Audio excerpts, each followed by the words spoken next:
She has a phone. அவ phone வச்சு இருக்கா. அவ phone வச்சு இருக்கா. They have a car. அவங்க கார் வச்சு இருக்காங்க. அவங்க கார் வச்சு இருக்காங்க. He has a bag. அவன் பேக் வச்சு இருக்கான்.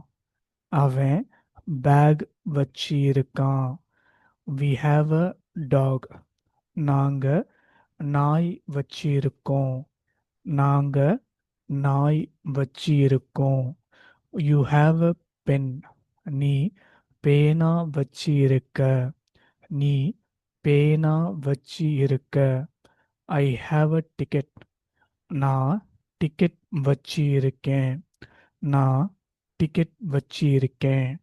She has a laptop.